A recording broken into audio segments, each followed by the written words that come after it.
বন্ধুরা, আজকে তোমাদের মাঝে যে গল্পটি নিয়ে হাজির হয়েছি সেই গল্পটির নাম হচ্ছে কেক পাগল বউ। তো গল্পটি শুরু করা যাক। রহমতপুর গ্রামে বাস করত আকাশ এবং তার স্ত্রী মোহনা।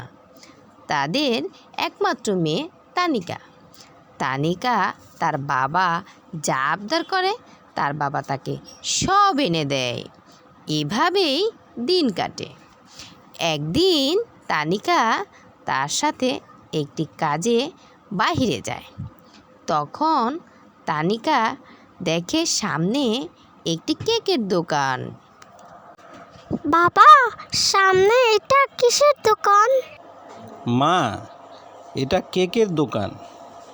তুমি কি কেক খাবে? চলো তোমাকে কেক কিনে দেই। তারপর আকাশ কেক কিনে বাড়িতে নিয়ে গেল। তানিকা কেক খায় নাই কখনো। তানিকা বাসায় এসে কেক খায়। কেকটা কি মজা! এত মজার খাবার আগে কখনো খাইনি। পাপাকে বলবো আমাকে যেন প্রতিদিন বাজার থেকে কেক এনে দেয়। তারপর থেকে প্রতিদিন তানিকা কেক খায়। দেখতে দেখতে ভাত খাওয়া বন্ধই করে দিল। ওই প্রতিদিন নানান ফ্লেভারের কেক খায়। এভাবেই দিন কাটে।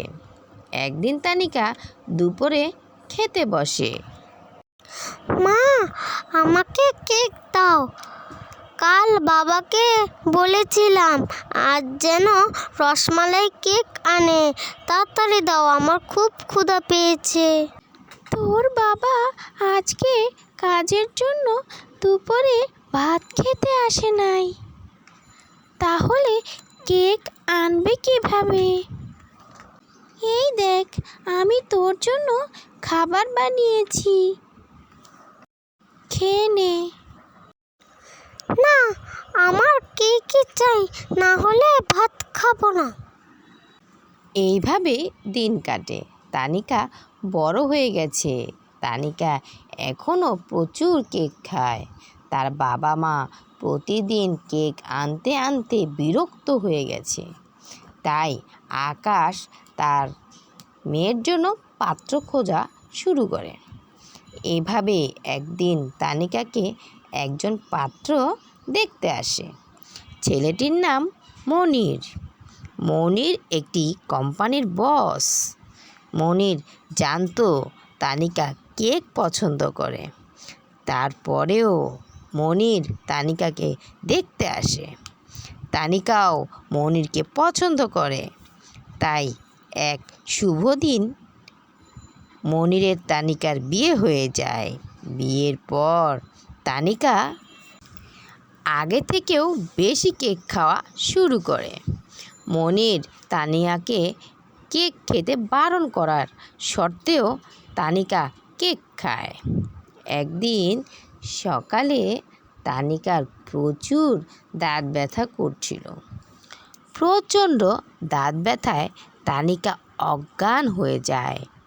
মনির তাড়াতাড়ি তানিকাকে ডাক্তারের কাছে নিয়ে যায়। ডাক্তার তানিকাকে দেখল এবং বলল,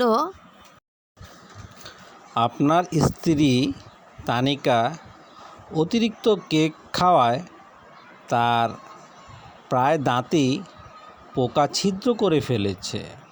তাই তার ওই দাঁতগুলোর মধ্যে পুডিং মারতে হবে।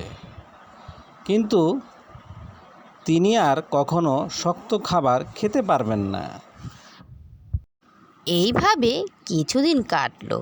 তানিকা বাসায় ফিরল এবং কথা দিল আর কখনো সে কেক খাবে না।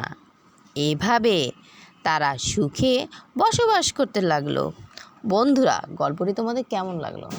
গল্পটি যদি ভালো লেগে থাকে এখনই আমাদের চ্যানেলটি সাবস্ক্রাইব করে দাও। আল্লাহ হাফেজ। আসসালামু আলাইকুম।